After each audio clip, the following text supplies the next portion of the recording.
Olá meus amigos, sejam bem-vindos ao canal DK Despachante de Armas. Meu nome é Décio e hoje nós vamos falar também sobre a vistoria do Exército, tá?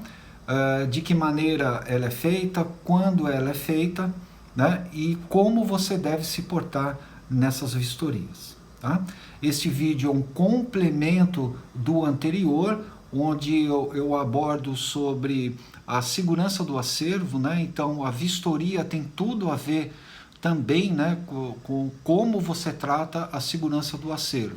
Tudo isso constante na portaria 150 Colog, né, do Exército.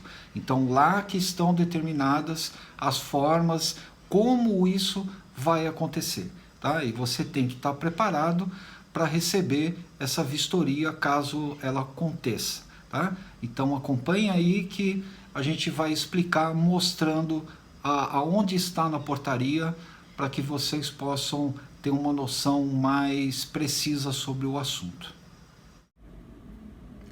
Bom pessoal, dando sequência então ao vídeo, nós estamos aqui na seção 5 das vistorias, né? Exatamente a parte onde trata das vistorias do Exército para os CACs. No seu artigo 37, ele diz o seguinte, né? As vistorias nos acervos de colecionamento, tiro desportivo e caça têm por objetivo a verificação da posse de PCE como medida de controle desses produtos, tá? Então aqui ele está afirmando que quem faz o controle desse produto é o Exército e através das vistorias é que ele faz esse controle, tá? Artigo 38. As vistorias serão realizadas obrigatoriamente nos processos de cancelamento de registro. Isso aqui é importante, porque ela é obrigatória no cancelamento do CR. Quando você pede o cancelamento do CR, ela é obrigatória, então você vai sim receber a visita dos militares para verificar o local onde estava o seu acervo, tá? Se você tiver acervo em outra RM ou em outro estado ou em outra cidade, tá? Que seja de outra SE, por exemplo, dentro do estado, né? Você está na capital, em São Paulo, e você tem um acervo também em Ribeirão Preto, vamos supor, né? Então, você tem a vistoria em São Paulo, né, que é o seu acervo principal, e vai ter também no seu segundo endereço de acervo, tá? A SFPC em São Paulo entre em contato com a SFPC do seu outro domicílio para que faça então também a vistoria no segundo endereço. Isso vale também para outros estados, né, onde você muda a RM, também é feito dessa forma, tá certo? Bom, no parágrafo único ele diz aqui, ó, é facultado ao vistoriado a presença de 3 testemunhas de sua escolha para acompanhamento dessa vistoria, né, conforme parágrafo 1º do artigo 71 do decreto 10.030 de 2019. Tá? Eu não vou abrir o decreto nesse artigo 71 porque a redação é exatamente a mesma coisa, tá? Então, você, quando é marcada uma vistoria para verificação do seu acervo, né, você pode então estar acompanhado de até 3 testemunhas, tá certo? Você pode ter mais uma pessoa, 2, 3 pessoas no máximo.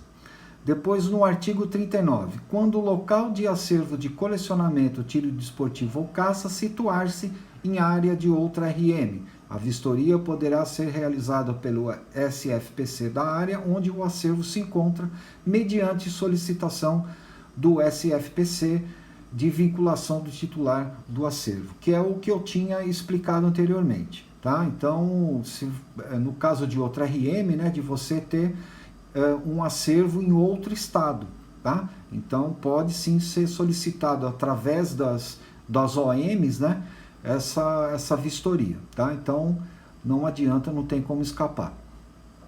Artigo 40. O termo de vistoria para cancelamento de registro, que é o anexo E, é o documento que consolida as informações e as observações do vistoriador sobre os produtos controlados de posse do titular do registro comando do Exército, tá? Então, aqui ele vai fazer uma espécie de um relatório, né, com relação a essa vistoria. Você vai ficar com uma cópia e ele encaminha outra para a OM, ele leva de volta para a OM. Tá? Artigo 41, o efetivo, o armamento, o equipamento e o uniforme ou traje civil das equipes de vistoria serão definidos pelo comandante da região militar. Tá? Então, o militar pode ir descaracterizado, ou seja, com traje civil. Tá?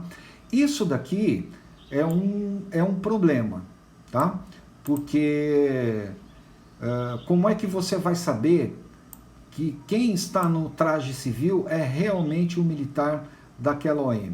Né? Se você tiver, por exemplo, contato já com a OM, você costuma frequentar a OM, aí fica mais fácil. Não quer dizer que sejam os mesmos militares que estejam na OM. Tá? Então, está aqui a leitura, agora vamos para as considerações.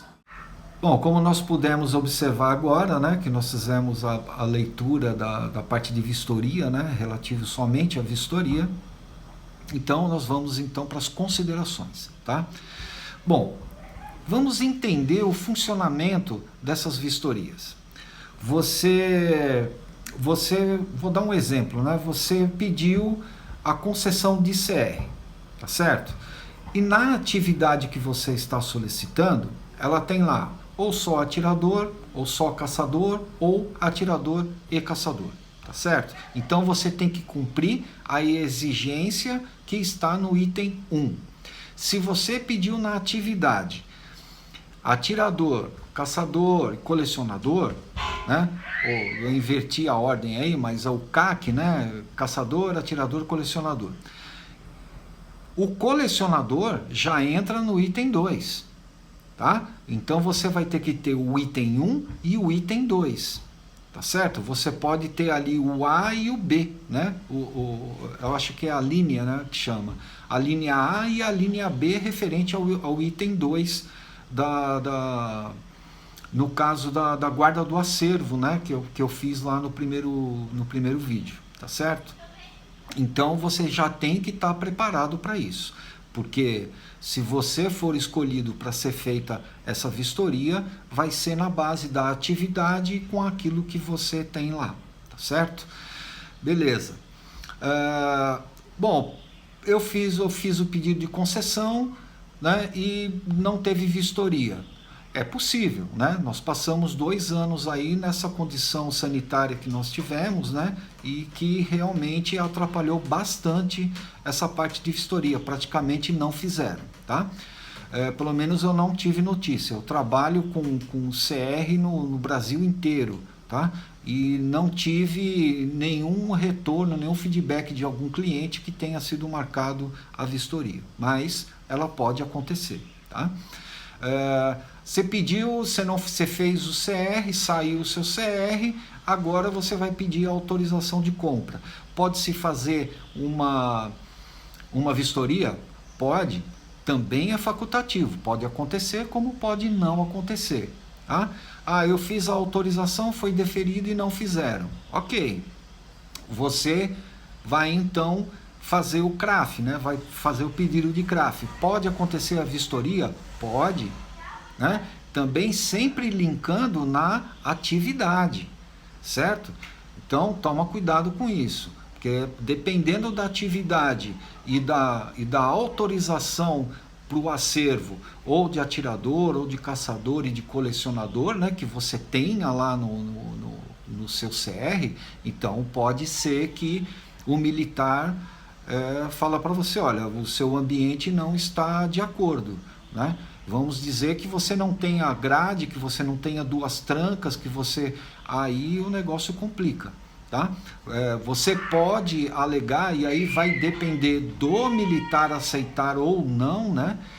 Ele fala assim, olha, eu não tenho armas no meu acervo de coleção, então por isso que eu não preparei o ambiente ainda, porque eu ainda não tenho acervo, né? Assim que eu tiver o acervo de colecionismo, aí sim eu vou fazer. Né? Se colar, colou, tá? Tem militar que vai entender, tem militar que não, tá? Nós temos vários tipos de interpretação de um, interpretação de outro, tá? Bom, o militar, ele pode vir trajado de civil, né? Nós vimos lá no artigo dizendo que fica a critério do comando do exército, tá? Então o militar pode vir na sua casa trajado como civil, né? Ou descaracterizado. Muito bem. O que a gente tem que tomar cuidado com isso, tá? Você recebeu uma ligação da OM dizendo que vai ter uma vistoria ou querendo marcar uma vistoria na sua casa? Tudo bem, você vai marcar a vistoria, né, o horário direitinho, o dia, se não for no dia seguinte ou um outro dia, enfim. Você vai ligar na OM para que você confirme a informação, tá? Se caso você tenha dificuldade para ligar, vá até a OM para verificar se aquela informação está correta, se realmente aquela vistoria vai acontecer, porque pode ser golpe e você ter seu acervo furtado, né? Roubado, aliás, e pode se complicar, tá? No caso dos militares confirmarem essa visita, tá? Então, na data e horário confirmado, eles chegaram de traje civil. O que você vai fazer? Você vai pedir para ver a funcional antes deles entrarem na sua casa. Estão sem a funcional, não entra, né? Estão forçando a barra para entrar, ligue para a polícia militar, tá certo? Eles são obrigados a te mostrar a funcional. Tá? E você dá uma olhada naquilo que eles têm na mão, enfim, tá certo? Então toma muito cuidado com golpe, tá? Muito bem. E aí você já preparou as testemunhas que vão acompanhar e tal, e você leva os militares até o local aonde está o seu cofre, onde está a sua caixa metálica, enfim, aonde você colocou. Então eles vão verificar o ambiente, se realmente tem as paredes, se tem o teto de alvenaria, e se vão verificar lá o seu cofre, enfim. Lembrando que a arma ou as armas devem estar desmuniciadas, né? E separadas da munição, tá certo? Não é pegar a munição e colocar em outro lugar, não, ela vai ficar no cofre. Tem aquelas cases, né, para munição, então você deixa separado os carregadores completamente sem munição, tá? Isso aí tem que estar lá, beleza? Aí é feito e tudo mais. Aí um militar cisma de mexer na outra cômoda, né? Ou na outra parte de um outro armário. Eles não podem fazer isso sem que tenha um mandado de busca, tá? Não pode. Então você na hora você pode falar para o militar, falar: você não tem autorização para mexer aí. Você tem autorização para você mexer aonde eu indiquei que você pode mexer, tá certo? Então, aqui você não pode. Se você insistir, eu vou chamar a polícia militar, né? Então, é dessa forma, tá certo? Então, recapitulando, vistoria obrigatória somente nos casos de cancelamento de CR. Você não quer mais ter o CR, né? Obviamente você já tem que se desfazer do seu acervo antes, né? Você não tem mais nada, munição, mais nada, tá certo? Nos casos em que concessão de CR, autorização de compra, ou então em registro, né, o CRAF, você pode sim sofrer aí uma vistoria, tá certo? Que é facultativa, pode acontecer como pode não acontecer. Ou em outros casos onde de repente você abrir um processo administrativo contra você, e também o Exército aí pode fazer uma vistoria caso seja necessário, tá bom? Espero ter ajudado com mais este vídeo. Muito obrigado, saúde, força e união.